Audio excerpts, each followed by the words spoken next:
Hello friends, joint family Chowdhury পরিবারে তোমাদের সবাইকে স্বাগত জানাচ্ছি। আর আমি সকাল সকাল আরেকটা ভিডিও নিয়ে চলে আসলাম। আজকে আমি বানাবো ডাল পরোটা। তো চলো দেখবে। এই যে আমি একটা সসপ্যানে নিয়ে নিলাম মুগ ডাল, সাথে নিয়ে নিলাম মসুর ডাল, দুটোই মিলিয়ে দিয়েছি। তোমরা চাইলে যে কোনো একটা দিয়েও করতে পারো, মিশিয়েও করতে পারো। তো আমি অল্প অল্প দেখলেই মাপটা দেড় কাপ দিয়েছি, ধুয়ে টুয়ে তারপরে আমি উনুনে বসিয়ে দিলাম ডালটা সিদ্ধ হওয়ার জন্য। তারপর পরিমাণ মতন অল্প নুন দিয়ে দিলাম, আর দিয়ে দেব একটু সরষের তেল। সরষের তেলটা দিলাম কেন জানো তো, তাড়াতাড়ি সিদ্ধ হওয়ার জন্য। আর জলটা কিন্তু খুব একটা বেশি দেইনি। আর এদিকে নিয়ে নিলাম অল্প আটা, ওখানেও একটুখানি লবণ দিয়ে নিলাম। আর সাথে দিলাম জিরা আর কালো জিরা, আর দেব একটুখানি রিফাইন তেল। তারপর জৈনও দেব, একটু দিয়ে দেব জৈন। আর যে ডালটা সিদ্ধ করেছিলাম এইটা দিয়ে দিলাম। এই যে একটু জৈন, এটা আমার ছোট যা একটু দিয়ে দিল। তারপর এটাকে ভালো করে মাখতে হবে। তবে না, ডালটা আর একটু পাতলা হলেও কোনো ব্যাপার ছিল না। আমারটা একদম বেশি ঘন ঘন হয়ে গেছে, যার জন্য একটু জল দিতে হবে। মানে ডালটা একটু পাতলা হলে কি হয় বলো তো, মানে আর জল না দিলেও চলে। তো যাই হোক, আমি একটু জল দিয়ে করে নিলাম। আর ডালটা দিয়ে ভালো করে মাখতে হবে। ধনিয়া পাতাটা দেওয়া, তো তোমরা দেখতে থাকো। আর সাথে দেব একটু ধনে পাতাও দেব। খুব টেস্টি হয় কিন্তু। এখানে তোমরা চাইলে মেথি পাতাও দিতে পারো, আমি একটু ধনে পাতাই দিয়ে দিলাম। তো আমার মাখাটা হয়ে গেল বেশ সুন্দর। আর মাখাটা না একদম যে তুলতুলা নরম করতে হবে সেরকম করতে হবে না। মানে পুরি বানালে যেরকম আমরা নরম করি, রুটি করলে যেরকম নরম করি, একটু শক্ত থাকলেও হবে।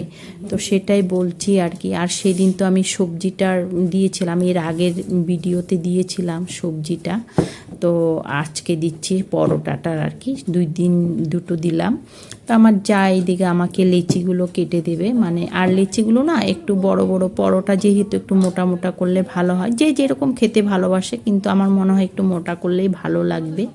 তো যাই হোক, আমাকে আমার যা হেল্প করে দিচ্ছে, লেচিগুলো কেটে দিচ্ছে। তো এখন দেখতে থাকো আমি কিভাবে বানাচ্ছি। আর এটাও কিন্তু আমার ছোট জায়ের ফরমাইশেই বানাচ্ছি। তো ও বলেছিল দিল্লিতেও নাকি বানিয়েছে শিখে, কার থেকে শিখে। তো আমিও সেটাই চেষ্টা করছি। আর তোমরা কিন্তু দেখলে হবে না, তোমরা কিন্তু বানিয়ে খাবে, তাহলে বুঝতে পারবে। যদি বানিয়ে না খাও তাহলে কেমনে বুঝতে পারবে আমার যে পরোটাটা ভালো হয়েছে। তো সেটাই অল্পক্ষণ ঢেকে রেখেছিলাম, এখন আস্তে আস্তে বানাবো। এই যে দেখো, আমি এখন রুটিটাকে একটুখানি মিডিলটা একটু গর্ত করে নিয়ে ওখানে 1 চামচের মতন রিফাইন তেল দিয়ে দিলাম। তোমরা চাইলে কিন্তু এখানে ঘিও দিতে পারো, আমি কিন্তু রিফাইন তেলেই দিলাম এখানে একটু মিডিলটার মধ্যে। মানে খেতে খুব স্বাদ হয়। তো যাই হোক, আমি একটু করে আমি তোমাদেরকে একটা দুটোই দেখাচ্ছি। এইভাবে একটু তেল দিয়ে দিয়ে তারপরে আমি পরোটাগুলোকে বেলবো। তার মানে বেলা ওইটাতে না পেঁয়াজ ধনিয়া পাতা দিয়াও, তুমি গাজর বিট দিয়াও আটার সাথে মাইখা তুমি এটাও বানাতে পারো।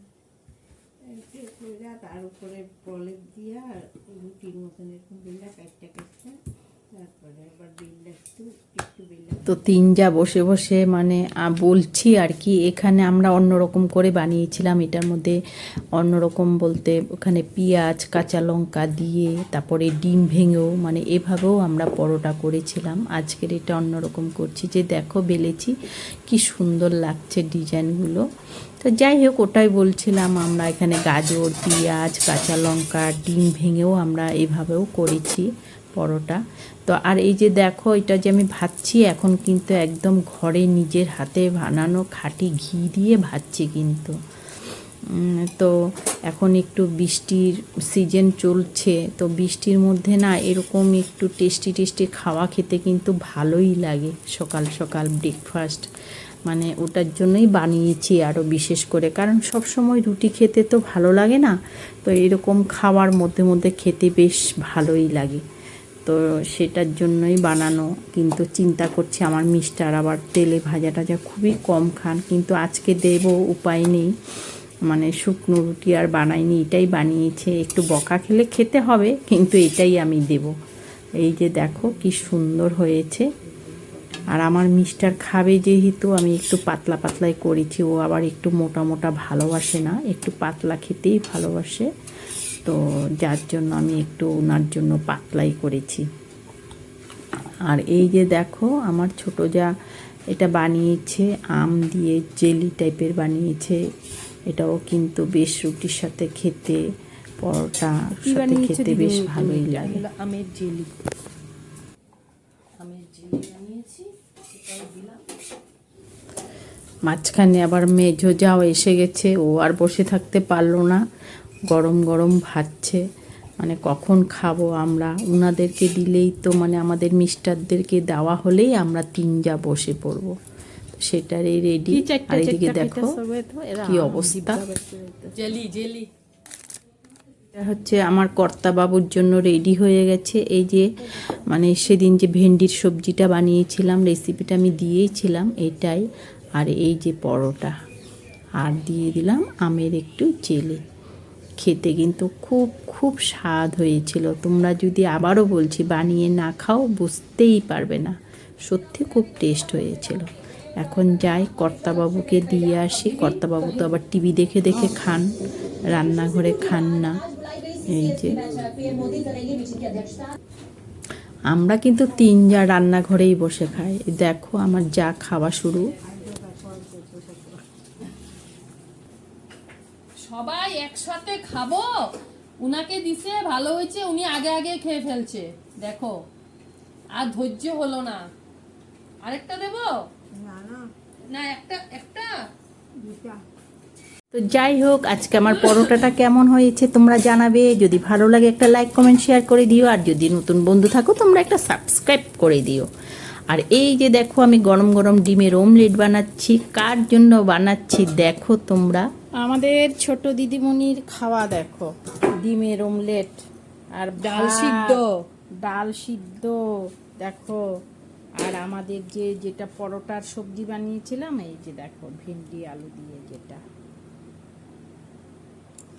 ও বাবা, আম চাটনি বেশি দিও না গো। আবার উনাকে দিলাম পরোটা, দেখো ছোট রানীর খাওয়া, এই দেখো।